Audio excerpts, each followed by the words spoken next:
Purvanchal university ఇది కేవలం university కాదు, మీ సక్సెస్ స్టోరీకి చిరునామా.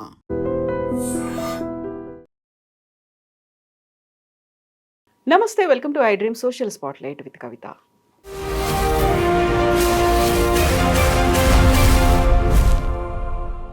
పహల్గామ్ అటాక్ జరిగి నేటికి ఏడాది పూర్తవుతోంది. అక్కడ ఉన్నటువంటి అమాయక పర్యాటకుల మీద మతం అడిగి మరీ చంపారు పాకిస్తాన్ ప్రేరేపిత ఉగ్రవాదులు. 26 మంది మరణానికి ప్రతీకారంగా భారతదేశం ఆపరేషన్ సింధూర్ కూడా చేపట్టింది. అనుకున్నటువంటి టార్గెట్ని రీచ్ అయిన తర్వాత ప్రెసిషన్ స్ట్రైక్ని క్లోజ్ చేసినట్టుగా, బట్ పాజ్ బటన్ ప్రెస్ చేసినట్టుగా భారతదేశం అనౌన్స్ చేసింది. ఇక్కడ నుంచి మనం నేర్చుకోవాల్సినటువంటి పాఠాలేంటి, ప్రపంచ దేశాలకి ఎలాంటి మెసేజ్ని పహల్గామ్ అటాక్ ఇచ్చింది? మనతో పాటుగా ఉన్నారు రీసెర్చ్ అనలిస్ట్ ఆదిత్య కృష్ణ గారు. హలో అండి, నమస్తే. సో 1 year అయింది. 1 yearని సెలబ్రేట్ చేసుకోవడానికి లేదు, ఎందుకంటే అది అలాంటి ఒక అమానవీయ సంఘటన జరిగింది కాబట్టి. బట్ ఆ లెసన్ నుంచి మనం ఏం నేర్చుకోవాలి? ఎలాంటి సందేశాన్ని పహల్గామ్ అటాక్ ఇచ్చింది? అంటే పహల్గామ్ అటాక్ అప్పుడు మనకి ఒక మేజర్ రియలైజేషన్ ఏంటంటే, Pakistan end of the day ఒక స్టేట్ స్పాన్సర్ టెర్రరిజం చేస్తూనే ఉంటుంది, వాళ్ళు వస్తూనే ఉంటారు. కానీ వాళ్ళు వచ్చినప్పుడు మన వాళ్ళు కూడా వాళ్ళకి కొంతమంది లాజిస్టికల్ సపోర్ట్ చేయటం, షెల్టర్ ఇవ్వటం, ఫుడ్ ఇవ్వడం, అది రెండు వైపులా అది జరుగుతూ ఉంది. సో వాళ్ళకి సింపథైజ్ చేసే వాళ్ళు ఇటువైపు ఉన్నారు, అటువైపు ఉన్నారు. So enemies on both sides of the border అన్నట్టు ఉంది. సో పెహల్గామ్తో పాటు అయిపోయిందంటే అవ్వలా. ఇంకా మనం మీరు రీసెంట్ పాస్ట్లో కూడా చూడండి, మనకి నవంబర్లో ఇక్కడ ఢిల్లీ బ్లాస్ట్ ఒకటి జరిగింది. అది ఇంకా డిగిన్ చేసిన తర్వాత ఏం తెలిసిందంటే, ఒక డాక్టర్స్ మాడ్యూల్ అనేది ఒకటి ఉంది. ఆ డాక్టర్స్ మాడ్యూల్ వాళ్ళు రకరకాలుగా వాళ్ళు ఎక్స్ప్లోజివ్సే కాకుండా వాళ్ళు ఈ క్యాస్టర్ సీడ్స్ నుంచి రైస్ని తయారు చేయటం, ఆ రైస్ని ఎట్లాగొట్లా నైవేద్యంలోనే అట్లాగే దాని నుంచి ప్రసాదాలు అవన్నీ కూడా కంటామినేట్ చేసి పాయిజన్ చేసి ప్లాన్ రావటం. సో ఆ డాక్టర్స్ మాడ్యూల్ బస్ట్ అయిన తర్వాత ఈ మధ్య కూడా చూస్తున్నాం ఇంకా చాలా. ఇప్పుడు ఖోతీన్ మాడ్యూల్స్ అని చెప్పి ఆంధ్రాలో ఒక ఆమెను బస్ట్ చేశారు. సో దాంతో ఏం తెలిసిందంటే విమెన్ని రిక్రూట్ చేస్తుంది, ఎడ్యుకేటెడ్ విమెన్ని. అది కూడా వాళ్ళందరినీ ఎట్లా టెలిగ్రామ్, సిగ్నల్, ఈ వాట్సాప్ మనం వాడే వాట్సాప్లు కాదు, టెలిగ్రామ్ వాడటం, సిగ్నల్ వాడటం, ఎన్క్రిప్టెడ్ ప్లాట్ఫామ్స్ వాడి అట్లాంటివి చేస్తున్నారు. సో ఎసెన్షియలీ ఆ అటాక్స్ జరుగుతూనే ఉంది. సో ఒక ఆన్ గోయింగ్ బ్యాట్ లాగా అవుతూనే ఉంది. ఇన్ఫాక్ట్ అంతేందుకు చాలా మంది తెలియని విషయం, 26 అటాక్ అని కూడా ఒకటి ప్లాన్ చేస్తుంది ఎలిటీ. సో 26 కరెక్ట్, రిపబ్లిక్ డే, అది బస్ట్ అయింది. అది ఎట్లా కొట్లా ఆపారు. అది అవ్వలేదు కాబట్టి వైడ్ స్ప్రెడ్ న్యూస్ అవ్వాల, రైట్. సో ఇట్లాంటి పెహల్గామ్ అటాక్ లాంటి ప్రయత్నాలు జరుగుతూనే ఉన్నాయి, దానికి ఇంటెలిజెన్స్ ఏజెన్సీస్ చేస్తూనే ఉంది. కానీ మనం గుర్తుపెట్టుకోవాల్సింది, మన లోకల్ ప్లేయర్స్ కూడా ఇట్లా చాలా మంది ఉన్నారు, చాలా మంది సపోర్ట్ చేసే వాళ్ళు ఉన్నారు. సో ఇది కొంచెం మనం జాగ్రత్తగా ఉండాలి. ఒక స్లీపర్ సెల్స్ అనేవి ఉన్నాయి, యాక్టివేట్ చేసేటువంటి ప్రయత్నం కూడా జరుగుతోంది. ఇప్పుడు మళ్ళీ 1 year అయింది కాబట్టి 800 మంది మళ్ళీ చొరబాటుదారులు భారతదేశంలో ఎంటర్ అవ్వడానికి సిద్ధంగా ఉన్నారు అనేది ఉన్నప్పుడు ఆపరేషన్ సింధూర్ అనేది జరిగింది. ఆ సమయంలోనే బోల్డ్ అంత అనుమానాలు వచ్చాయి. ఇంతమంది 26 మంది చనిపోయిన తర్వాత కేంద్ర ప్రభుత్వం ఎందుకు రెస్పాండ్ అవ్వట్లేదు? ఏప్రిల్ 22 జరిగితే మే 7 దాకా 8 దాకా ఆగాల్సినటువంటి అవసరం ఏమొచ్చింది అనేది మనం తీసుకున్నటువంటి స్ట్రాటజీ అప్పుడు కరెక్టేనా అనేటువంటి డౌట్స్ అనేవి కూడా వచ్చాయి కదా. మీరేం చెప్తారో, అది నిజం, మనం చేసింది ప్రాపర్గా కరెక్టే చేసామా అనేది? అంటే మనం 26/11కి రివెంజ్ అయితే అది కూడా తీసుకోవడం కూడా సింధూర్కి తీసుకున్నట్టే అయ్యింది by and large, right. So మనకి బట్ ఒక అటాక్ జరిగినప్పుడు, పెహల్గామ్ అటాక్ జరిగినప్పుడు మనం ఇమీడియట్గా జంప్ అవ్వడానికి ఉండదు. We have to gather. ఎందుకంటే మనం గుర్తుపెట్టుకోవాలి, ఇక్కడ మనకి ఐబీ ఉంటుంది, రా ఉంటుంది, మిలిటరీ ఇంటెలిజెన్స్ ఉంటుంది. ఐబీ ఇంటర్నల్గా చూస్తుంటుంది థ్రెట్స్ కోసం, రా అనేది ఎక్స్టర్నల్గా చూస్తుంది థ్రెట్స్ కోసం, దానిపైన మిలిటరీ ఇంటెలిజెన్స్ మిలిటరీ లెవెల్లో చూస్తుంది. వీళ్ళందరూ కూడా ఇండిపెండెంట్గా వర్క్ చేస్తారు. మేబీ ఎన్ఎస్ఏ అజిత్ దోవల్జీతో పాటు సమ్ లెవెల్ ఆఫ్ కోఆర్డినేషన్ ఉన్నా, ఎవరు ఇండిపెండెంట్ అసెట్స్ వాళ్ళది, ఎవరు ఇండిపెండెంట్గా ఆడే గేమ్ వాళ్ళది. సో ఇప్పుడు పెహల్గామ్ తర్వాత ఒక full out all out war లాగా వెళ్ళే ముందర అన్ని ఇంటెలిజెన్స్ ఏజెన్సీస్ మళ్ళీ దగ్గరికి రావాలి, అసలు ఏం జరుగుతుందో తెలుసుకోవాలి, గ్యాదర్ చేయాలి. ఇప్పుడు ప్రెసిషన్ స్ట్రైక్స్ అనేది చేద్దాం అనుకున్నాం. We did not think of all. ఇప్పుడు యూఎస్ లాగా వెళ్ళిపోయి మొత్తం బాంబులేసి కొట్టేసేనట్టు చేయలేదు మనం. ప్రెసిషన్ స్ట్రైక్స్ అనుకున్నాం. ప్రెసిషన్ స్ట్రైక్స్ అన్నప్పుడు డేటా ఎంత ప్రిసైజ్గా ఉండాలి. సో ఇంటెలిజెన్స్ ఏజెన్సీస్ అన్నిట్లో కూడా ఎంత కోఆర్డినేటెడ్గా ఉంటుంది. ఇన్ఫాక్ట్ మీరు దురంధర్ మూవీలో చూసినప్పుడు కూడా ఈ 26/11 అటాక్స్ ముందర కూడా చూపిస్తారు వాళ్ళు, దట్ హంజా అలీ మజారి కూడా చెప్తారు. తర్వాత ఇండియన్ ఏజెన్సీస్ చెప్తాయి మనకి మల్టిపుల్ సోర్సెస్ నుంచి వస్తున్నది కన్ఫర్మేషన్స్ అని. సో ఇవన్నీ మల్టిపుల్ సోర్సెస్ లాంటివి ఉంటాయి, అవన్నీ కన్ఫర్మ్ చేసుకున్న తర్వాత చేయాలి. దానికి it will take 2 weeks. 2 weeks it may even take more. కానీ మనం ఏం చేసాం, 2 వారాల్లో ఇంటెలిజెన్స్ అంతా తీసుకున్నాం, ఆర్మీ ప్రిపేర్నెస్ తీసుకున్నాం, దీని లోపల మనం ప్రజల్ని ప్రిపేర్ చేస్తాం. That is most important. All out వార్కి వెళ్ళిపోతే ప్రజలు ప్రిపేర్డ్గా లేకపోతే అది ఇంకో ఇష్యూ మళ్ళీ. సో దానివల్ల జనాలు కూడా ప్రిపేర్ చేశారు, వాళ్ళు డ్రిల్స్ అని చెప్పారు. ఇవన్నీ చేసి రెడీ చేసిన తర్వాతే సొసైటీ రెడీగా ఉంది, ఆర్మీ రెడీగా ఉంది, ఇంటెలిజెన్స్ రెడీగా ఉంది. అప్పుడు గవర్నమెంట్ గో హెడ్ ఇచ్చి 2 weeksలో కొట్టాం. So which is the right way. ఏది చేయాలని ఇమీడియట్గా దూకూడదు, కొంచెం 2 steps బ్యాక్ తీసుకొని ఆలోచించి ముందుకెళ్ళాలి. Which is what they did. So surgical strike చేశారు, ఆ తర్వాత ఈ ఆపరేషన్ సింధూర్ అప్పుడు చేసింది ప్రెసిషన్ స్ట్రైక్ అన్నారు. కరెక్ట్గా 3.5 daysలోనే మేము క్లోజ్ చేసేసాము అని చెప్పారు, పాజ్ బటన్ అనేది ప్రెస్ చేసామనేది. ఎందుకని పాకిస్తాన్ని లేకుండా చేయొచ్చు కదా, అలాంటి డెసిషన్ ఎందుకు తీసుకోలేము? మనకి మంచి ఆపర్చునిటీ అనేది వచ్చింది, మళ్ళీ మనం ఎందుకు ఆగిపోయాము? ఆగిపోవడానికి కూడా ప్రధానమైనటువంటి కారణం అమెరికా మధ్యవర్తిత్వం వహించింది, అమెరికా చెప్పడం వల్లే ఆగిపోయామా అనేటువంటి మాట. అప్పుడు నిజంగా అమెరికా ఇన్వాల్వ్మెంట్ ఉందా? 100% ఉంటుందండి. ఎందుకంటే పాకిస్తాన్ ఉండాలా ఉండకూడదా, పాకిస్తాన్ మొత్తం బాల్కనైజ్ అయిపోయి ముక్కలు ముక్కలు అవ్వాలి అవ్వకూడదా అనేది అది పాకిస్తాన్ డెసిషన్ కాదు, భారత్ డెసిషన్ కాదు. ఆ డెసిషన్ తీసుకోవాల్సింది యూఎస్ తీసుకోవాలి. రైట్? ఎందుకంటే ఫస్ట్ ఆఫ్ ఆల్ వెస్టర్న్ నేషన్సే వాళ్ళే డిసైడ్ చేశారు దట్ భారత్ని మనం స్వతంత్రం ఇచ్చేటప్పుడు ముక్కలు ముక్కలుగా చేయాలని విశ్వ ప్రయత్నాలు చేశారు. సరే, దాంట్లో మనకి ఒకవైపు బంగ్లాదేశ్, ఈస్ట్ పాకిస్తాన్గా బంగ్లాదేశ్ వెళ్ళిపోయింది, వెస్ట్ పాకిస్తాన్ ఇప్పుడు పాకిస్తాన్ అయిపోయింది. రెస్ట్ ఆఫ్ భారత్ సమ్హౌ మన సర్దార్ పటేల్ జీ వీళ్ళందరి వల్ల కొంచెం గట్టిగా పట్టుకొని ఉంచాం దేశాన్ని. బట్ బాల్కనైజేషన్ అనేది ఎప్పటి నుంచో యూకే అనుకుంటున్నది, ఎప్పుడు ఆ పూర్వవైభవంలోకి వెళ్ళకూడదు. పూర్వవైభవం అంటే ఐమ్ నాట్ సేయింగ్ ఏదో గ్లోరిఫై చేయడానికి అనట్లా, బట్ ఎకానమికల్గా చూసుకుంటే బ్రిటిష్ రాకముందర ముఘల్ టైం దాకా వీఆర్ ఓవర్ 15%, ముఘల్ టైం ముందర 25% గ్లోబల్ ట్రేడ్ అంతా మన ద్వారానే వెళ్ళేది. అది ఎట్టి పరిస్థితి జరగనివ్వకూడదు అనేది ఒక సంకల్పం లాగా వాళ్ళు పెట్టుకున్నారు. దానికి స్పెసిఫికల్గా దానికోసమే పిఓకేని, పాకిస్తాన్ని బ్రేక్ చేయటం, పిఓకేని కూడా జనరల్ బ్రౌన్ వెళ్ళి బలవంతంగా అక్కడ ఉన్న ట్రైబల్స్కి మీరు గిల్గిత్ బాల్టిస్తాన్ బలవంతంగా తీసుకోండి అని చెప్పటం, ఆ ట్రైబల్స్కి ఇన్ఫర్మేషన్ ఇచ్చి కశ్మీర్ని అటాక్ చేయించడం, ఇవన్నీ చేయించి స్పెసిఫికల్గా ఇది స్ట్రాటజికల్గా వాళ్ళు పిఓజేకే మనకి తీసేశారు. ఇది చాలా మంది ఇప్పుడు మన కమెంట్స్లో కూడా చూస్తుంటాను నేను, దట్ పిఓజేకి ఎందుకు మనకి అక్కర్లేదు, మనకి సంబంధం అంటాం, లేకపోతే మనకి భూమి కావాలి కానీ మనుషులు అక్కర్లేదు అంటారు. అక్కడంతా ఉగ్రవాదులతో ఉండిపోయిన తర్వాత మళ్ళీ మనం ఎందుకు తీసుకుని వాళ్ళని పోషించాలా? కరెక్ట్, ఇవన్నీ అంటారు. But end of the day ఏంటంటే మనకి పిఓజేకే లేకపోవడం వల్లనే మనకి హిస్టారికల్గా ఎప్పుడు కూడా మనకి ఇరాన్కి we could have gone by road, Central Asia Tajikistan, Uzbekistan, Kazakhstan ఇవన్నీ బై రోడ్ వెళ్ళేవాళ్ళం, రష్యా దాకా బై రోడ్ వెళ్ళేవాళ్ళం.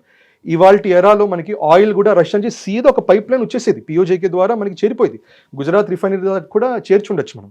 అది లేదు కాబట్టి ఏం చేయాలో తెలియక మనం ఇరాన్కి వెళ్ళి చాబహార్ పోర్ట్ అని చెప్పి దాంట్లో ఎన్నో వేల కోట్లు మనం దాని మీద ఖర్చు పెట్టి, ఇప్పుడు వార్ అప్పుడు చాబహార్ పోర్ట్ పరిస్థితి ఏంటని వరి అవ్వడం, లేకపోతే వెస్టర్న్ నేషన్ వెస్ట్ ఏషియా మొత్తం మనం వెళ్ళి అడగటం, మాకు ఒక ఐమెక్ కారిడోర్ అని డెవలప్ చేద్దాం, దీని ద్వారా మాకు ఇవ్వండి అనటం, ఇవన్నీ ఎందుకు? ఈ కన్ఫ్యూజన్ అంతా ఎందుకు? ఎందుకంటే మనకి పిఓజేకే మన దగ్గర లేదు కాబట్టి, Central Asia Russia route break అయిపోయింది కాబట్టి పాకిస్తాన్ మనం అటు బై రోడ్ వెళ్ళనివ్వట్లేదు.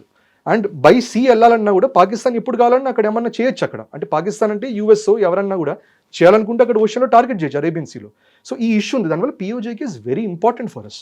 అక్కడ మనుషులు అది వేరే విషయం, ఎందుకంటే ఎండ్ ఆఫ్ ద డే మాకు భూమి కావాలి కానీ మనుషులు వద్దు ఉంటే ఆ మనుషులు వేరే చోటుకి వెళ్ళి అక్కడ ఉగ్రవాదులాగా మళ్ళీ తయారై కంటిన్యూ అవుతూనే ఉంటుంది. అందుకని జేఎన్కేలో చేసిన పాలసీనే ఉండాలి. వేరే ఆర్మీ ఏం చేస్తుంది, అక్కడ మిలిటరీ స్కూల్స్ పెట్టారు, మిలిటరీ ఈవెంట్స్ పెట్టారు, స్పోర్ట్స్ పెట్టారు, అట్లా చాలా మంది కన్వర్ట్ అయ్యారు, చిన్నగా వాళ్ళు ప్రో నేషనలిస్టిక్ స్టాన్స్లోకి వచ్చారు. ఇప్పుడు అంతెందుకు మొన్న పహల్గామ్ అటాకర్స్కి సపోర్ట్ చేసిన వాళ్ళు కశ్మీరీస్ అయినా కూడా వాళ్ళని పట్టుకోవడంలో కూడా జేకే పోలీస్ ఇన్వాల్వ్ అయింది, లోకల్ కశ్మీరీస్ ఇన్వాల్వ్ అయ్యారు. వీళ్ళు ఇచ్చిన ఇన్ఫర్మేషన్తోనే వాళ్ళని రౌండప్ చేసి ఆపరేషన్ మహాదేవ్లో అందరిని చంపేశారు అక్కడ. సో ఇక్కడ కూడా లోకల్స్ ఇన్వాల్వ్ అయినారు. వాళ్ళందరూ ఎటువంటి locals? That Indian military, Indian army, Indian government చేసిన ప్రయత్నాలతో జరిగింది. వినని వాళ్ళు ఉంటారు, రాడికల్స్, ఉగ్రవాదులు ఉంటారు, వాళ్ళకు న్యాచురల్గా ఇంకా బై ద బుల్లెట్ మీకు నేర్పించాలంటే బై ద బుల్లెట్ నేర్పిస్తాం. సో పిఓజేకే ఎప్పుడన్నా మనం తీసుకున్నా కూడా అటువంటిదే జరుగుతుంది. చాలా మటుకు we will change them using peaceful means. వినకపోతే వీల్ హ్యావ్ టు గో సామదామ దండ భేదలాగా డెఫినెట్గా దండ అనేది కూడా వాడాల్సి వస్తుంది వాళ్ళ మీద. సో ఆపరేషన్ సింధూర్ సమయంలోనే అమెరికా ఇన్వాల్వ్ అయింది, పాకిస్తాన్కి మనకి మధ్యలో ఒక సీజ్ ఫైర్ లాంటిది మధ్యవర్తిత్వం కుదిర్చింది అన్నందుకే పాకిస్తాన్ నుంచి ట్రంప్కి నోబెల్ పీస్ ప్రైజ్ ఇవ్వాలి అనేటువంటి ఒక ప్రతిపాదన కూడా వెళ్ళింది. ఇప్పుడు అదే పాకిస్తాన్ ఇరాన్కి అమెరికాకి మధ్యలో ఒక మీడియేటర్ లాగా ఒక ప్లాట్ఫామ్ని ఇస్తుంది, ఇస్లామాబాద్ టాక్స్ రూపంలో జరుగుతోంది. ఇప్పుడు పాకిస్తాన్ని టికెట్ ఫర్ గ్రాంటెడ్ లాగా తీసుకోవాలా, లేకుంటే అక్కడ ఉగ్రవాదం లేదు, చాలా శాంతి కోసమే వాళ్ళు పోరాడుతున్నారు అనేటువంటి భావన చూపిస్తోందా? పాకిస్తాన్కు ఉన్నటువంటి స్ట్రాటజీ ఏంటి అసలు? ఇక్కడ పాకిస్తాన్ స్ట్రాటజీ ఒకటే అండి. పాకిస్తాన్కు ఉన్న బ్రాండ్ ఏంటి? బ్రాండ్ ఏంటంటే state sponsor of terrorist, number 1 export of Pakistan terrorism. And మనం ఆపరేషన్ సింధూర్ తర్వాత మన రకరకాల పార్లమెంటేరియన్స్ అక్రాస్ పొలిటికల్ స్పెక్ట్రమ్ వెళ్ళి ప్రపంచవ్యాప్తంగా స్ప్రెడ్ చేసింది ఏంటి? That they are terrorist state. Prove చేసాం మనం, with data we proved it, with photos we proved it. So ఇప్పుడు పాకిస్తాన్కి అది ఎట్లా తుడిపేసుకోవాలో అర్థం అవ్వట్లా. సో ఈ ఎంటైర్ ఎపిసోడ్లో పాకిస్తాన్కు ఉన్న అడ్వాంటేజ్ ఏంటి? ఒక డిప్లొమాటిక్గా ఒక మీడియేటర్గా ఉంటే we are not terror sponsors, we are peace makers అనే బ్రాండింగ్ వాళ్ళకి కావాలి. ఇప్పుడు యూఎస్కి వచ్చినా ఇరాన్కి వచ్చినా వాళ్ళకేంటి? They need a useful idiot. సరే, ఎట్లా సింపుల్గా ఎట్లా చెప్పండి, సినిమాలు ఉంటాయి, తెలుగు సినిమా, ఇప్పుడు డి సినిమా ఉంటుంది, రెడీ సినిమా ఉంటుంది, దీంట్లో బ్రహ్మానందం గారు ఉంటారు, హీరో ఏం చేస్తారు అక్కడ డైరెక్ట్గా అటాక్ మోడ్లోకి వెళ్ళడు, బ్రహ్మానందం గారి ద్వారా ఏదో ఒకటి తన మ్యానిపులేషన్స్ తన ద్వారా చేస్తారు. సినిమా ఎండింగ్లో బిస్కెట్ అయ్యేది ఆ బ్రహ్మానందం గారు చేసిన రోల్ ఏముంటుందో ఆ రోల్ బిస్కెట్ అవుతుంది. హీరోయిక్ గానే ఉంటాడు, విలన్ ఏదో ఒక రకమైన ఏదో మార్పు జరిగిపోతుంది తనలో, రైట్? సో ఒక యూస్ఫుల్ ఇడియట్ అనే కాన్సెప్ట్ ఇక్కడికి వస్తుంది. యూఎస్కి ఏముంది, ఇప్పుడు యూఎస్ షుడ్ డ్రైవ్, యూఎస్ దాని బార్గెన్ పుష్ చేయాలి. ఎవరిని వాడటానికి లేదు. ఇన్ఫాక్ట్ ఒమాన్, స్విట్జర్లాండ్ కూడా ఓపెన్గా అడిగాయి, మేము మీడియేట్ చేస్తామని అడిగాయి, కానీ పాకిస్తాన్ అంత గట్టిగా అడగల. పాకిస్తాన్ కాళ్ళ వేళబడి అడుగుతున్నది మరి మీడియేట్ చేస్తామని. ఇరాన్ కాదు, ఒమాన్ అండ్ స్విట్జర్లాండ్ అయితే మీడియేట్ చేస్తాము అంటే వీ డోంట్ నీడ్ అయితే ఓకే అనేసారు. ఇరాన్కి వచ్చేసరికి ఏంటి, జాగ్రఫికల్గా పక్కనే ఉంది పాకిస్తాన్, వాళ్ళకి ఇంటర్నల్గా వాళ్ళకు కూడా షియాస్ వాళ్ళని వాతలు పెడుతూనే ఉన్నారు, వాళ్ళకి బలూచిస్తాన్ ఇష్యూ జరుగుతూనే ఉంది, వాళ్ళకి ఓవరాల్ క్రిపుల్ అయిపోయింది, వాళ్ళ ఎకానమీ క్రిపుల్ అయింది. సో ఇరాన్కి ఏంటి, ఇరాన్ కూడా పాకిస్తాన్ వాడుకుంటే అడ్వాంటేజ్ ఏంటి, యురేనియం అయితే మేము ఎట్టి పరిస్థితుల్లో వదులుకోము, రెజీమ్ అయితే చేంజ్ చేయము, ఇస్లామిక్ రెజీమ్ మమ్మల్ని మార్చమన్నారంటే పాకిస్తాన్లో మీరు గద్దారు, మీరు ఇస్లామిక్ నేషన్ ఎట్లా అవుతారు, ఇస్లామిక్ రెజీమ్ని ఎట్లా మార్చమంటున్నారు. సో ఇరాన్కి కూడా అది కన్వీనియంట్. ఇంకోటి చైనా వచ్చేసరికి కూడా దే వాంట్ పాకిస్తాన్, ఎందుకంటే పాకిస్తాన్లో 2 బిగ్ డాడీస్, ఒకళ్ళు ఏంటంటే యూఎస్, ఇంకోటి చైనా, వాళ్ళ మీద కాళ్ళ వేలబడుతుంది, వీళ్ళు వచ్చేసరికి డబ్బులు ఇస్తారు. That is the entire model. So పాకిస్తాన్కి ఈ టెర్రర్ అనే అటువంటి ఆ బ్లాక్ మార్క్ని తుడిపేసుకోవడానికి వాళ్ళకి పీస్ మేకర్ అనే అవకాశం వచ్చిందని భావిస్తున్నారు. కానీ యూఎస్ అయినా, చైనా అయినా, ఇరాన్ అయినా యూస్ఫుల్ ఇడియట్ లాగా భావించి రేపు టాక్స్ ఫెయిల్ అయితే పిచ్చి బూతులు తిడతారు పాకిస్తాన్ని. టాక్స్ సక్సీడ్ అయితే గుడ్ జాబ్ అని ఒక $1 బిలియన్ $2 బిలియన్ ఇస్తారు. దాంట్లో వాళ్ళు ఏదో ఒకటి చేసి వాళ్ళు ఆర్మీ వాళ్ళు సగం తినేస్తారు, కొంచెం టెర్రరిజంలో పెడతారు, వాళ్ళని వెళ్ళి న్యాచురల్గా మనం లేపేస్తాం. ఇదే జరుగుతుంది. సో దీనివల్ల పెద్ద జరిగేది ఏం లేదు ఇక్కడ. భారత్ ఎందుకు మీడియేట్ చేయకూడదు అంటే భారత్ ఈజ్ ఆల్వేస్ క్లియర్. 2 దేశాల మధ్యలో ఇష్యూస్ ఉంటే ఇట్స్ బైలేటరల్. కశ్మీర్ ఇష్యూ మాది ఉంటే, జమ్మూ కాశ్మీర్ ఇష్యూ ఉంటే ఇట్ ఇస్ బైలేటరల్. లేకపోతే బంగ్లాదేశ్ బార్డర్ ఇన్ఫిల్ట్రేషన్స్ ఉంటే ఇట్ ఇస్ బైలేటరల్. మీరు ఎవరు ఇన్వాల్వ్ అవ్వకండి, మేము చూసుకుంటాం అంటుంటాం. అట్లా అన్నప్పుడు మనం వెళ్ళి మీ ఇష్యూస్లో మేము తలదూరుస్తామని ఎట్లా అంటాం మనం? So Bharat is very clear and it's a high స్టేక్స్ game. ఇప్పుడు టాక్స్ ఫెయిల్ అయితే ఇప్పుడు పాకిస్తాన్కి జరగబోయే బ్యాక్లాష్ భయంకరంగా ఉంటుంది. సో అటువంటి ఇష్యూస్లోకి మనం పడకూడదు, ఎందుకంటే మనకి ఆ strait of Hormuz is important. యూఎస్కి అగేన్స్ట్కి వెళ్ళడానికి లేదు మనకి, ఇరాన్కి అగేన్స్ట్కి వెళ్ళడానికి లేదు, ఇజ్రాయల్కి అగేన్స్ట్కి వెళ్ళడానికి లేదు మనకి జియో పొలిటికల్గా. సో దీనివల్ల it's a very calculated game you're playing. It's a very foolish game Pakistan is playing, కానీ వాళ్ళకి వేరే అవకాశమే లేదు. సో టెర్రరిస్ట్లకు ఒక ఫ్యాక్టరీ లాగా పాకిస్తాన్ ఉంది అని భావించినప్పుడు ఎవ్రీవన్ నోస్ అక్కడ టెర్రరిజం ఎఫెక్టెడ్ కంట్రీస్లో టాప్ ప్లేస్లో ఏది ఉంది అంటే పాకిస్తాన్ అనేది కనిపిస్తుంది. అలాంటి పాకిస్తానే ఇప్పుడు మీడియేషన్ చేయడం, ఒక ఇస్లామాబాద్ టాక్స్, ఇస్లామాబాద్ ప్రాసెస్ అని చెప్పి మళ్ళీ సెకండ్ ఫేజ్ కూడా మా దగ్గరే అవుతుంది అని దానికి కావాల్సినటువంటి ఏర్పాట్లన్నీ చేయడం, ఒక డబుల్ స్టాండర్డ్స్, డ్యూయల్ నేచర్ అనేది అక్కడ కనిపిస్తుంది. ప్రపంచం అది గుర్తిస్తోందా? అంటే డెఫినెట్గా ప్రపంచానికి తెలిసిందే అండి. ఎండ్ ఆఫ్ ద డే ఇప్పుడు గల్ఫ్ స్టేట్స్ కూడా చాలా చిరాకు పడుతున్నది పాకిస్తాన్. సౌదీ అరేబియా కూడా చిరాకు పడుతుంది, మీరు డిఫెన్స్ ప్యాక్ట్ అన్నారు రాలేదని. యూఏఈ ఆల్రెడీ మా $3.5 బిలియన్ మాకు తిరిగి ఇచ్చేసేయండి అన్నారు. 1996లో ఇచ్చినది లోన్ రిటర్న్ డిలే చేస్తుంది, ఇప్పుడు ఇంకా డిలే లేదు ఇచ్చేసేయండి ఇంకన్నారు. వాళ్ళకి నమ్మకం పోయింది. ఇరానియన్స్ బై డిఫాల్ట్ పాకిస్తాన్ తిరుగుతున్నారు. ఇన్ఫాక్ట్ ఇరానియన్ మీడియా చాలా మటుకు ఇండియన్స్ని, ఇంకా మీడియా అంటే సోషల్ మీడియాలో ఇండియాకి, భారత్కి బాగా సపోర్ట్ అనేది నడుస్తున్నది. సో పాకిస్తాన్కి ఒక విధంగా చెప్పాలంటే ఓవరాల్ సపోర్ట్ అనేది అయితే క్రంబుల్ అవుతుంది. సో టెర్రర్ ఫ్యాక్టరీ అనేది ఎప్పటికీ ఉండేదే, అది డెఫినెట్గా ఉంటుంది. And we'll also ensure that ఆ బ్రాండింగ్ పబ్లిక్లో తెలిసేటట్టు ఎన్షూర్ చేస్తాం. ఇంకోటి పాకిస్తాన్ స్ట్రక్చర్స్ గుర్తుపెట్టుకోవాలి. ఇప్పుడు మన దేశంలో ఎట్లా ఉంటుంది, మనకి ఒక పొలిటికల్ సిస్టమ్ ఉంది, ఆ పొలిటికల్ సిస్టమ్ని ప్రజలు ఎన్నుకుంటారు. ఆ political system it is end of the day దాంట్లో హెడ్ ఆఫ్ ద గవర్నమెంట్ ప్రధానమంత్రి అయినా కూడా హెడ్ ఆఫ్ ద స్టేట్ మనకి ప్రెసిడెంట్ అవుతారు. ప్రెసిడెంట్ ఆర్మ్డ్ ఫోర్సెస్కి ఆమె హెడ్ లాగా ఉంటారు. ఆర్మ్డ్ ఫోర్సెస్ ఓవరాల్ ఇవన్నీ సివిల్ సొసైటీకి ఏం కావాలి, గవర్నమెంట్కి ఏం కావాలి, డిప్లొమాట్స్ ఎట్లా చేస్తున్నారు, ఇవన్నీ బేసిస్ మీద ఫంక్షన్ చేస్తున్నారు. పాకిస్తాన్ అట్లా కాదు. పాకిస్తాన్ సివిల్ సొసైటీ మాట్లాడేది ఒకటి, వాళ్ళ ఆర్మీ మాట్లాడేది ఒకటి, వాళ్ళ టెర్రరిస్ట్ చేసేది ఇంకొకటి. కొంచెం ఓవర్లాప్స్ ఉంటాయి కానీ బట్ ఎవరి మీద కంట్రోల్ లేదు, అసలు ఎక్కడ ఏం జరుగుతుంది ఎవరికేం తెలియదు. సో టెర్రరిజం అనేది అదొక మాడ్యూల్ లాగా నడుస్తుంటుంది కాబట్టి నడుస్తూనే ఉంటుంది, కంప్లీట్గా రూట్ అవుట్ చేసేలాగా. రూట్ అవుట్ కూడా కాదు, పాకిస్తాన్ ఒక 4-5 ముక్కలు అయిపోయి దాంట్లో భారత్ కూడా దాని మీద ఇన్ఫ్లుయెన్స్ చూపించేదాకా టెర్రరిజం అది నడుస్తూనే ఉంటుంది అక్కడ. సో అదేం ఆగదు. సో ఈ ముద్ర ఏది ఉందో ఇది కూడా ఎప్పటికి ఉండిపోతుంది. అది తీయటం అనేది సాధ్యం కాదు అంటే పాకిస్తాన్ అనే కన్సెప్ట్ బ్రేక్ అయ్యేదాకా టెర్రర్ స్టేట్ అనే కన్సెప్ట్ అయితే పోదు. సో ఇప్పుడు పాకిస్తాన్ దగ్గర నుంచి అటాక్ అయ్యి లేకపోతే అక్కడ ఉన్నటువంటి ఆర్మీ బేసెస్ ఇవన్నీ చేసిన తర్వాత మళ్ళీ దాన్ని రీబిల్డ్ చేసుకుంటున్నారు అనేది శాటిలైట్ ఇమేజెస్ అయితే వస్తున్నాయి. అండ్ ఆర్మీ దగ్గర ఉన్నటువంటి ఇన్ఫర్మేషన్ ఇంటెలిజెన్స్ దగ్గర నుంచి వచ్చింది. ఆల్మోస్ట్ 800 మంది దాకా రెడీగా ఉన్నారు. వాళ్ళన్నీ బ్యాచ్లుగా వస్తారు అని 10 to 15 మెంబర్స్ ఒక బ్యాచ్గా మళ్ళీ ఎంటర్ అవుతారు అని అనుకున్నప్పుడు, ఇన్ని రకాలుగా అవుతున్నప్పుడు పాకిస్తాన్ మళ్ళీ రెజ్యూనేట్ అయ్యేటువంటి ప్రయత్నం చేస్తోంది. జీరో టాలరెన్స్ అనే ఒక మాట ఉంది, ప్రపంచానికి చెప్పాలి అని మన పార్లమెంటేరియన్స్ని మనం భారతదేశం తరఫున వెళ్ళారు. జీరో టాలరెన్స్ అనేది పోయినట్టేనా? ఇప్పుడు మళ్ళీ వాళ్ళు రెడీగా ఉన్నారు, మళ్ళీ ఎంటర్ అవ్వడానికి టైం కోసం ఎదురు చూస్తున్నారు అంటే ఇన్ అ వే మనం స్ట్రాటజికల్గానే చేయాలి. ఇప్పుడు వాళ్ళు చేసే బేసెస్ కూడా మొన్నటిదాకా పిఓజేకి దగ్గరే చేశారు, ఇప్పుడు కొంచెం అవతల పక్కకి కొంచెం ఆఫ్ఘనిస్తాన్ సైడ్ చేస్తున్నారు. అటు చేస్తుంటే అక్కడ హాయిగా ఉందంటే అక్కడ నుంచి టీటీపీ వాళ్ళు అఫ్ఘాన్ వాళ్ళు అక్కడ కూడా అటాక్ మొదలు పెట్టారు. సో వీళ్ళు వెళ్ళి ఆఫ్ఘనిస్తాన్లో కూడా కాబూల్లో ఒక స్కూల్ అవన్నీ బాంబింగ్ చేసి వాళ్ళు గోల చేస్తున్నారు ఎనిమిది పాకిస్తాన్ వాళ్ళు. సో వాళ్ళది జరుగుతూనే ఉంటుంది. ఎందుకంటే ఆ సీడ్, ఆ థాట్ ఏది ఉందో ఈ జిహాద్ చేద్దామని, అది కూడా గజ్వాయ్ హింద్. ఇన్ఫాక్ట్ అంతెందుకు భారత్లో కూడా మొన్న బస్ట్ అయిన మాడ్యూల్ ఒక జైషీ మొహమ్మద్ అటాక్ అనుకున్నది చూస్తే జైషీ మొహమ్మద్ పేరు వాడుకుంటూ వాళ్ళ యాక్చువల్ పేరు అన్సర్ గజ్వత్ ఉల్ హింద్, అది నడుస్తూనే ఉంది. పిఎఫ్ఐది కూడా ఒక డాక్ట్రిన్ ఉంది, గజ్వాయ్ హింద్ డాక్ట్రిన్ ఉంది, అది వాళ్ళు నడుపుతూనే ఉన్నారు. సో గజ్వాయ్ హింద్ అనే కీడా అనేది ఐఎస్ఐలోను చాలా మందిలో ఉంది, వాళ్ళకుండే టెర్రరిస్ట్ వీళ్ళందరూ కూడా ఉంది. సో వాళ్ళని ఎంత న్యూట్రలైజ్ చేసినా ఆలోచన ఎట్లా పోగొడతాం, అది పోగొట్టాలంటే టైం పడుతుంది చాలా. ఇన్ఫాక్ట్ మన జేఎన్కేలో మన మిలిటరీ వాళ్ళు చేసినట్టు చిన్నగా రీకన్వర్జన్ లాగా, లేకపోతే చైనాలో బై ఫోర్స్ కాన్సన్ట్రేషన్ క్యాంప్స్ టైప్లో వాళ్ళు ఎడ్యుకేషన్ క్యాంప్స్ అంటారు, కూర్చోబెట్టి డీరాడికలైజ్ చేస్తూ ఉంటారు. సో అట్లాంటి మోడల్లో చేస్తే కానీ ఇది ఎనీవే నడుస్తూనే ఉంటుంది. సో మనము వాళ్ళు చేసే ప్రిపరేషన్స్కి అట్ మ్యాక్స్ ఏం చేయగలంటే ఇంటెలిజెన్స్ లెవెల్లో మనం ఇంటెలిజెన్స్ గ్యాదర్ చేసుకుంటూ ఉంటాం. అన్నోన్ గన్మెన్ చేసే పని చేస్తూనే ఉంటారు, అది ఆల్రెడీ జరుగుతూనే ఉంది. అన్నోన్ గన్మెన్ పని ఎనీవే అవుతూనే ఉంది. మనం ఆల్ అవుట్ మోడ్లోకి ఎప్పుడు వెళ్తాం, మనం ఇంతకు ముందర అన్నాం దట్ ఈసారి మనం ఒఫెన్సివ్ డిఫెన్స్ చేస్తాం అండ్ ఈసారి మేము ఇట్లా మేము కొంచెం రియాక్టివ్, అంటే మీరు టెర్రర్ అటాక్ చేసినా కూడా ఒక యాక్ట్ ఆఫ్ వార్గా భావించి రియాక్ట్ అవుతాం అన్నాం. కానీ అక్కడ కండిషన్ ఏంటి, you attack first then will hit back. ఎందుకంటే మనం చేస్తే మనం అగ్రెసర్ స్టేట్ అవుతాం. ఇప్పుడు జియో పొలిటికల్ వరల్డ్లో చూసుకుంటే గుర్తుపెట్టుకోవాలి, Pakistan is a useful idiot for USA and China. So మనం పాకిస్తాన్ అటాక్ చేస్తే వాళ్ళిద్దరూ ఫస్ట్ మన మీద అటాక్ మోడ్లోకి వెళ్తారు, నాట్ పాకిస్తాన్. సో దానివల్ల అండ్ యూఎస్ఏకి మనకి తెలిసింది, యూఎస్ఏకి ఉన్న పవర్ కూడా ఒక సూపర్ పవర్ స్టేటస్లో ఉంది. ఇరాన్ వార్ వల్ల బాగా డెంట్ అయింది ఆ ఇమేజ్.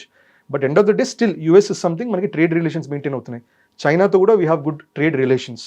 సో దీనివల్ల ఏంటంటే మనము వాళ్ళు ప్రిపేర్ అవుతున్నందుకు మనం అటాక్ మోడ్ ఓవర్ట్గా చేయము, ఏం చేసినా కోవర్ట్గానే చేస్తాం మనం. ఇప్పుడు పాకిస్తాన్ నుంచి ఇంతమంది రావడానికి రెడీగా ఉన్నారు అనుకున్నప్పుడు మళ్ళీ వాళ్ళని కంట్రోల్ చేయాలనేటువంటి ప్రయత్నాలు, రాకుండా అడ్డుకునే ప్రయత్నాలు, ఇన్ఫిల్ట్రేట్ చేయాలని చూస్తున్నప్పుడు ప్రపంచపటంలో పాకిస్తాన్ని లేకుండా చేస్తాము అనేటువంటి ఒక మాట ప్రతిసారి ఒక వార్నింగ్ లాగా చెప్తూనే ఉంది భారత ప్రభుత్వం.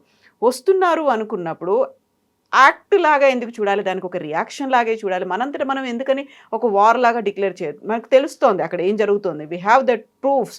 అయినప్పటికీ కూడా మనం ఎందుకు సైలెంట్గా ఉన్నాం? వాళ్ళు ఏదైనా అటాక్ చేస్తుంటే పోయేది మన ప్రాణాలే కదా, భారతీయులే కదా పోతున్నారు అక్కడ. సో ఇక్కడ 2-3 విషయాలు. ఒకటి, వాళ్ళు ఒక డెవలప్ చేసుకుంటుంటే మన వైపు మనం ఏం చేస్తాం, ఇంటెలిజెన్స్ గ్యాదరింగ్. ఇంకోటి ఇన్ఫిల్ట్రేషన్ మనం కూడా చేస్తున్నాం. వాళ్ళు దేశంలోకి ఇన్ఫిల్ట్రేట్ అవ్వడానికి ట్రై చేస్తే మన సంస్థల్లోకి ఇన్ఫిల్ట్రేట్ అయ్యే ప్రయత్నాలు ఎనివే జరుగుతున్నది కూడా, ఇట్స్ హ్యాపెనింగ్. సో అదొక ఒక విషయం జరిగేది.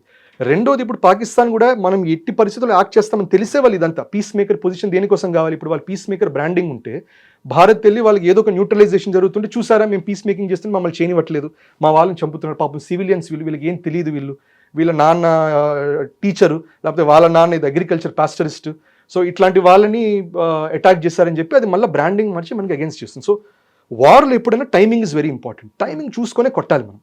సో ఇప్పుడు మన యుఎస్ అండ్ ఇజ్రాయెల్ వెళ్ళి ఇరాన్ని కొట్టినా కూడా ఒక టైమింగ్ కరెక్ట్గా చూసుకున్నారు. ఫస్ట్ హమస్ని వైపౌట్ చేశారు, గాజా మీద కంట్రోల్ తెచ్చుకున్నారు, హెజ్బొల్లాను ఆల్మోస్ట్ ఈ పేజర్ బాంబ్స్తో వీటితో వాటితో చాలా మంది న్యూట్రలైజ్ చేశారు, హౌతుస్ని కంట్రోల్లో పెట్టారు. తర్వాత ఇరాన్ లీడర్షిప్ని కొట్టిన తర్వాత వార్ మోడ్లోకి వెళ్ళారు. సో అన్ని విధానాలుగా, ఇన్ఫాక్ట్ మహాభారతం కూడా అంతే, డైరెక్ట్గా వెళ్ళిపోయి వాళ్ళు కురుక్షేత్రం మీద జరిగే ముందర ఫస్ట్ జరాసంధని న్యూట్రలైజ్ చేశారు, ఏకలవ్యాన్ని న్యూట్రలైజ్ చేశారు. ఇట్లా రకరకాలు ఎవరెవరు అవతల పక్కకి వెళ్ళబోతున్నారో వాళ్ళని న్యూట్రలైజ్ చేసిన తర్వాతే ఈవెన్ శిశుపాల వీళ్ళందరినీ కూడా న్యూట్రలైజ్ చేసిన తర్వాత ఫైనల్గా టాక్స్ చేయడానికి ట్రై చేసి డిప్లొమసీ అవ్వకపోతే అప్పుడు వార్ మోడ్లోకి వెళ్ళారు.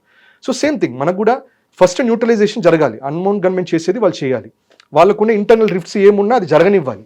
We have to support countries like Afghanistan and all in their attempts. ఇవన్నీ జరిగిన తర్వాత టైం వచ్చిన రోజు కొట్టాలి. So that is the idea of proper ఒక స్ట్రాటజిక్ థింకింగ్ అనేది అది ఉంటుంది. సో దానికోసం వీఆర్ వెయిటింగ్. సో ఆ రోజు వచ్చినప్పుడు డెఫినెట్గా విల్ హిట్. ఒకవైపు ఏమో పీస్ మేకర్లుగా వాళ్ళు చేసేటువంటి ప్రయత్నాలు చేస్తున్నారు, ఒక ప్లాట్ఫామ్ని ప్రొవైడ్ చేస్తున్నారు. ఇంకోవైపు చూస్తేనేమో మళ్ళీ వీళ్ళ ఇన్ఫిల్ట్రేటర్స్ని మళ్ళీ భారతదేశం వైపు పంపించడానికి, పిఓజేకేను యూస్ చేసుకోవడానికి చేస్తున్నారు.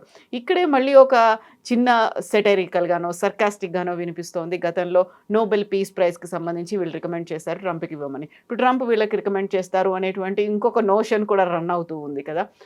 ప్రపంచం మర్చిపోతోందా యాక్చువల్గా ఇన్ని రకాల వేరియేషన్స్ పాకిస్తాన్ చూపిస్తున్నప్పుడు? పాకిస్తాన్ ఎగ్జాక్ట్గా ఎలాంటి కంట్రీ, ఎలాంటి నేషన్ అనేది తెలియదా? అంటే ఒక విషయం ఏంటంటే అందరికీ తెలిసింది ఏంటంటే ఈ నోబెల్ అవార్డ్స్ అవనండి, మ్యాక్సెసే అవార్డ్స్ అవనండి, ఇంటర్నేషనల్ అవార్డ్స్ ఏదున్నా స్పెసిఫికల్గా యూఎస్తో కనెక్ట్ అయ్యి ఉంటే మాత్రం అవి ఏదో ఒక రకమైన ఒక మోటివ్తోనో లేకపోతే ఏదో ఒక రకమైన వాళ్ళ సిఐఏ అయినా డీప్ స్టేట్ అయినా సమ్ కనెక్షన్తో నడిచే దాంతో అవుతుందని తెలుసు.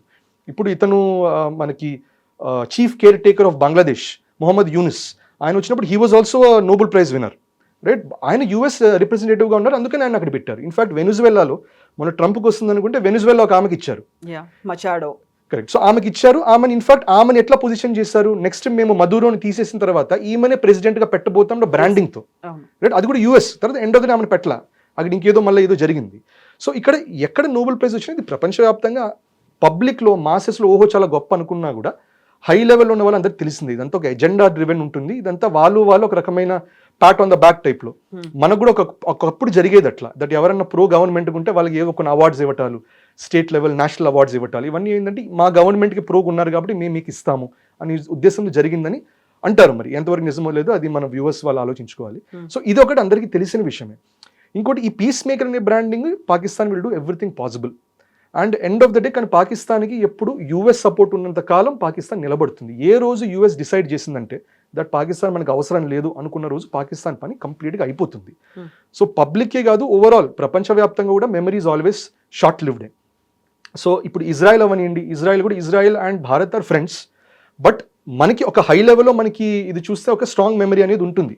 బికాజ్ ఇది మన మేజర్ గౌరవార్య గారు ఒక రెస్పాన్స్ వీడియో పెట్టారు, దాంట్లో కూడా ఆయన అన్నారు, ఏమన్నారంటే 1962 వార్ అప్పటి నుంచి they have been supporting us. 1965లో సపోర్ట్ చేశారు, 71లో సపోర్ట్ చేశారు. మనం ఇజ్రాయెల్ మన ఫ్రెండ్ అని డిక్లేర్ చేయాల గ్లోబల్గా, ఆర్ ఇజ్రాయెల్ ఒక స్టేట్ లాగా మనం యాక్సెప్ట్ చేయాల, అయినా సపోర్ట్ చేస్తున్నారు. 1990sలోనే మనం యాక్సెప్ట్ చేసాం ఇజ్రాయెల్ ఒక స్టేట్ అని.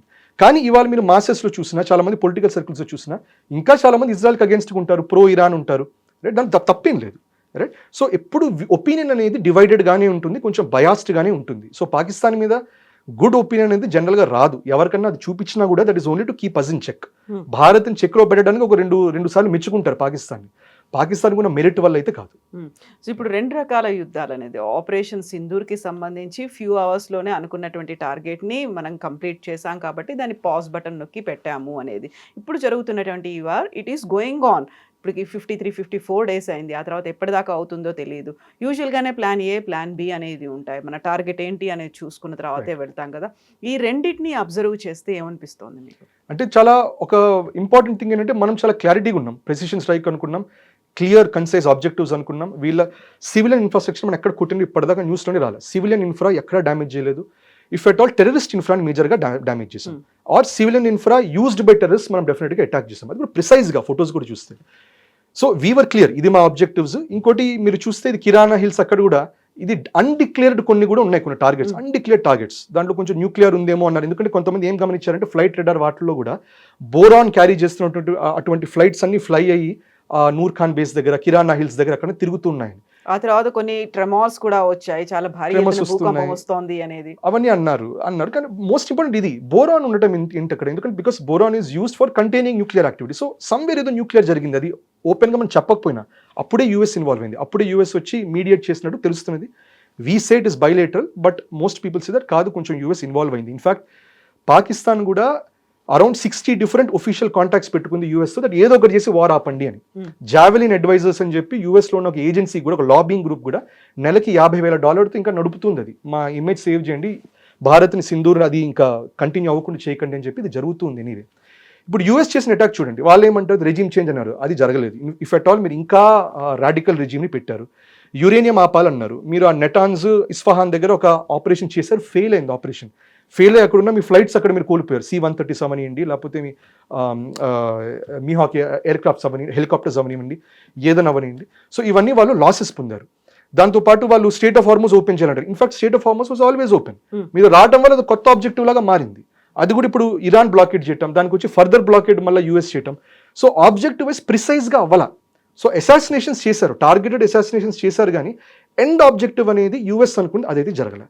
ఇజ్రాయెల్ అనుకున్న కొన్ని ఆబ్జెక్టివ్స్ అయితే జరిగాయి. ఎట్లాంటిది గాజా క్లియర్ అవుట్ చేశారు, లెబనాన్ చాలా మటుకు క్లియర్ అవుట్ చేశారు, సదర్న్ లెబనాన్ ఆక్యుపై కూడా చేశారు.